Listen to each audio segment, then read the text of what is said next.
Hey guys, Station X here, and today we're going to be taking a look at part of my video game collection. Now, I know you guys are used to seeing this part, but if you ever wondered what was above these games, here they are. Now we're going to be taking a look at specifically the Vita today, as the title suggests. Now, the PlayStation Vita was the next game console or handheld that I wanted to complete after completing the Wii U. Just like the Wii U, how there are games that are diamonds in the rough, this system did not get very well supported, just like the Wii U, and therefore suffered kind of a similar fate of just kind of dying off, but does have a lot more games than the Wii U. As the Wii U has 166, this has about over 300. I want to say a little over 300, because I don't have the exact number on me. But I just wanted to go through a little bit of it today, just kind of skim through some of my favorites here, and just kind of show a little bit of it. Now, the difference here is that this is not complete, as you can see. This is not nearly all the games. I only have 82 Vita games in my collection. And so, going from the top row, if you'll notice also, quite a few of these are sealed. I don't know if the camera's picking it up, but there are quite a few here, I don't know if you can see it, that are sealed.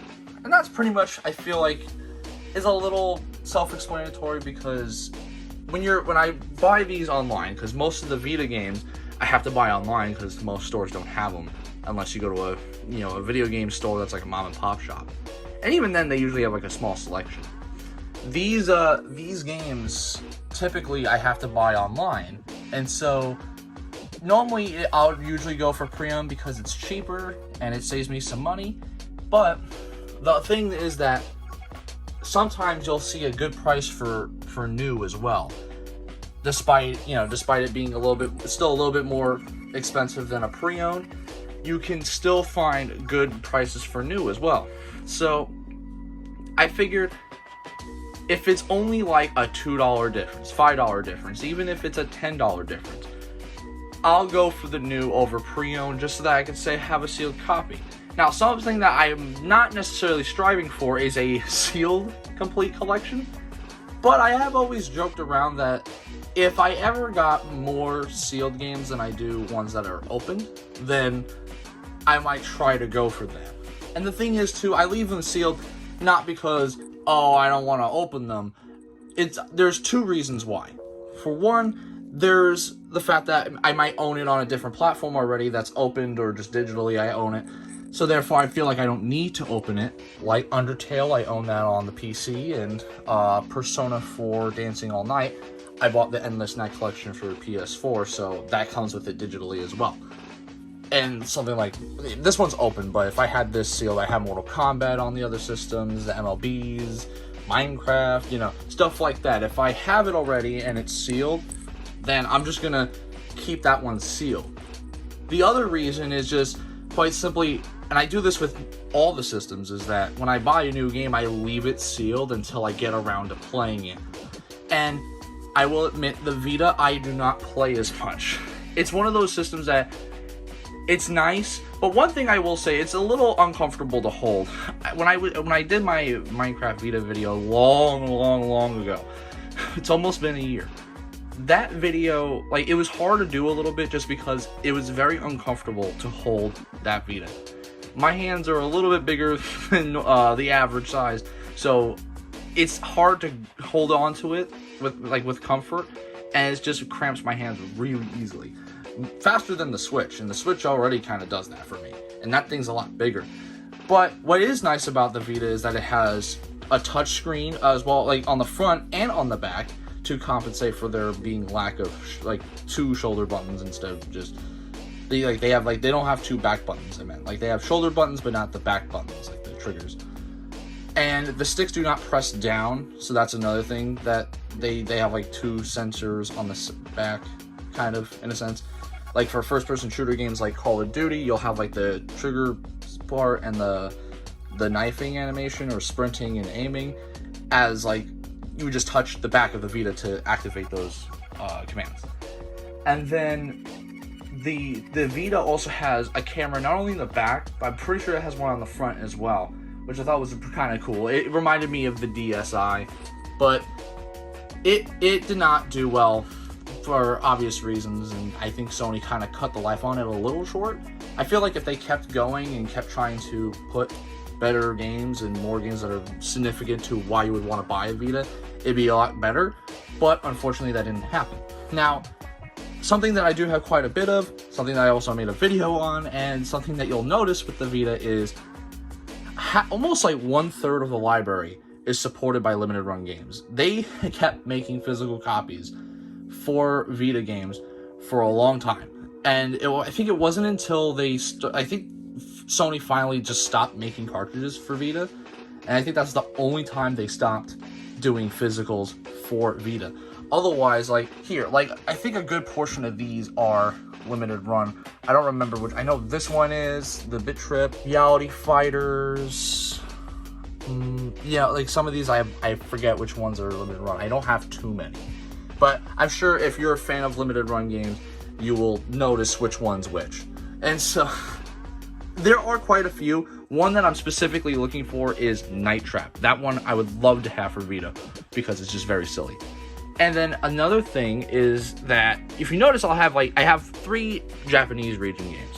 Now, while I don't count those as part of having like a complete collection, I do own them for 2 different reasons. These 2, if I could get this one out. These 2, they're just the portable versions of those dancing games I talked about earlier.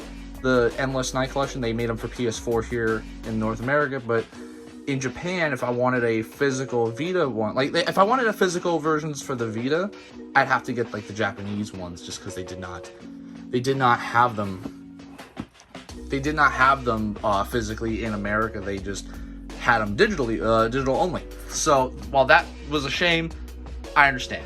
This I actually got in a collector's edition. It came with like a CD soundtrack of the songs, and it was really cool. I'm a big fan of Persona, so I like that. And I mean, most of the songs, you know, they use English. They use it's like in English lyrics, which I thought was kind of cool that they did that. But another thing is like this one here.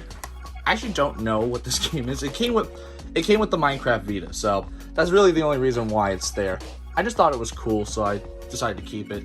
I actually haven't tried that game out yet, so that'd be something to put on the bucket list for Vita. Now, another thing to talk about with the Vita is that something they did during the PS3 era specifically was they would have lots of, you know, cross features with PlayStation 3 and Vita. For one, you could do remote play, which you could play PS3 and PS4 games on the Vita by just connecting it to your system, and then it would just have like the image that you would have on your TV on the Vita, because the system would have to be on. If the system was turned off, then it would not do its thing. But that's how you would do it. And so I use this as the example because like the PS3 version of this came with like a free copy of the Vita version of this game. So some games did that. I think Sly Cooper was another one that they did that with. But yeah, so sometimes they would do like if you buy one, like cross buy, you buy one, you get the other. Cross saves, cross DLC, where like the games are on both platforms, you could switch between the two. Now that I thought was such a great idea. If PS4 and 5 do that now, which is awesome, but the Vita did it for, I believe the Vita was the first out of the PlayStations to do it, like PS3 and Vita. Those are the first 2 systems that did like cross features with things like DLC, saves, all that sort of thing. And I've never seen a system do a cross-buy sort of thing. I guess if you want to count the Xbox One and Series X versions, that would be the only other instance. Or I guess now with the free upgrades, with the PS4 games, you could do that too. But I don't know. I think the way they advertised it with the PS3 and Vita, I thought was cooler. So I guess as far as presentation-wise, it got an A+ for me. But that's pretty much it. There was not too much to talk about here, just because, some highlights that I like. The thing I bought the Vita for, mainly Persona 4 Golden. I feel like a lot of people bought the Vita for Persona 4 Golden. But, the other thing would just be that the target audience, I feel like, the people who would benefit most of owning a Vita would be people who love their JRPGs. Like, those kinds of games are the Vita's bread and butter. Like, that's the ones that they do the most. And so if that's your cup of tea, then the Vita is your system. And in fact, most of them play on the PlayStation TV, which is just a Vita as a set-top box, and you can play it on your TV, which, I mean, I think that's a bonus right there. Although I think that machine is a little expensive. I don't know if it would be cheaper to buy a Vita or the TV, but that'd be kind of up to you, sort of thing. But let me know what you guys think of the Vita. What's your favorite games on the Vita? What's your favorite memories on the Vita? But I'll see you next time. I've been Station X, and I hope you guys have a wonderful day.